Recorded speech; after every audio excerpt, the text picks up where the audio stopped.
established and clear game. So, yeah, one of them needs to win the game today. Exactly. We're going to have a big fight on this board for sure. They're both very aggressive players. Again, just looking at those pairings, and we saw how close in the GCT tour Prague is in terms of Bobby. There's just less than a point difference between the two, and they play each other. Yeah. That'll have a big impact on pretty much everybody these days. That's not true. Bishop b7 is still a move, but knight c5 is the more important move. c3, d4, and in this position, the two main moves, and the two moves which have, I think, the vast majority of practice associated with them are bishop b6, knight e6, cd4, knight takes d4, and mainly the moves a4 and knight e4 in some combination. Yep. This is a position that has been discussed hundreds of times, including in like Karpov-Korchnoi matches and since. And of course, the shocking novelty that Igor Zaitsev, the theoretician who worked for Karpov for years and years, came up with this idea of knight g5, which I'm assuming at this point has been analyzed and is proven to be a draw. But the main line there, for people who perhaps have not seen this, it's really shocking. The main line is kind of shocking. Yeah, you take on e6, black takes with the pawn, it's important, take with the pawn, queen takes e6. Black has to play queen takes e5, everything else loses on the spot. White goes b2, b4, and now the knight gets left there, you play queen d5, and you get this fantastic group of pawns deep in your opponent's camp. Yeah, and if you check, there's going to be, I actually thought there would be more. I guess maybe people stopped doing this in correspondence. I honestly expected a three-digit number there. It says only 43. But instead of all that, Gukesh just played bishop c2 here. And to understand why this is so shocking, we need to go back to the theory of the variation a little bit. I guess if you start with bishop b7, white plays c3, you can go knight c5, bishop c2, d4 here. You've prevented knight g5, but you have allowed knight b3, d3, bishop b1, and this will have hundreds of games, almost 200 games starting from here. What Gukesh is doing is basically saying, I will play bishop c2 anyway, and you can play d3 without including bishop b7, d3, bishop b1, and once again, this is a position in which bishop b7, knight b3 would transpose into very, very mainline theory.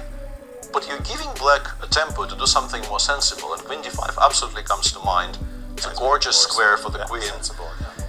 It fights against knight b3 because maybe we just take twice, if it comes to b3.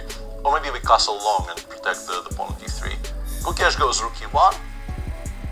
In this position, bishop b7 doesn't look horrible, but long castles also looks extremely logical because we are now kind of going all in on surviving with the pawn on d3.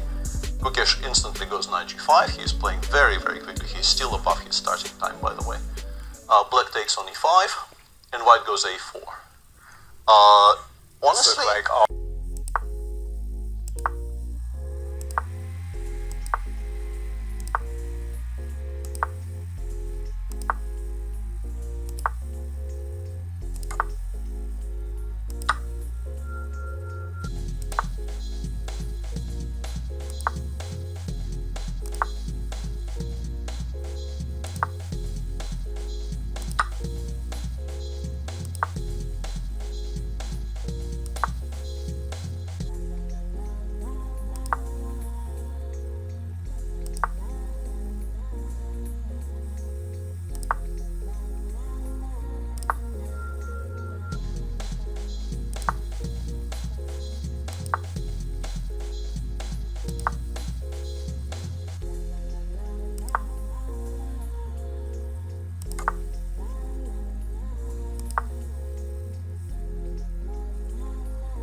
After Is he king stepping? h6, He's stepping Yeah. into knight e6 check. Does he want? Oh, I see what he wants. He wants you to play c4. He wants you to play knight e6, king h8, bishop to. He wants that mate, yes. Yes, this is his mate that he has in his mind. Side. so the only two good moves here are king h6 and rook c2. Rook c2 Yeah, is a rook c2. sensible idea. Yeah. Rook c2 just trying to keep the rook anchored on f1. Yeah. Because after knight e6, king anywhere, it's important that white cannot play rook f5. Let's Rook f5, h5 would have been good. maybe put back the Gukesh's game because Okay. that's what we're watching and he's about to take on And g2. he just did. Rook takes just apologies. And instantly. Queen g2, g2. I think Nodirbek will take on c3, because if you don't take on c3, why are we continuing to play this game? And then we're looking at Queen g5, I think, is the cleanest, but anyway. Queen g5. Queen g5 from that side. I saw Queen b7 and Oh, there's I got mates. a hearty hand clasp as W.C. Fields and Bank Robber was saying. What else can you do? You gotta take on c3. Can't trade queens. No. Maybe if you want to Signs right here. there we go. What a roller coaster of a game. Congratulations to world champion Gukesh bouncing back after his first round loss in round one and winning today in a very, very topsy-turvy affair that's going to put some wind back in his sails. He needed that. He needed it big for Nodirbek. Big disappointment. Yeah. Start. Yeah, that is not a good start, and as we mentioned, he absolutely does want to play every game in this style. He wants to give himself a chance to win every day, and he definitely did have chances today as well. After did. Gukesh, somewhat surprisingly, let him back into the game after a very good opening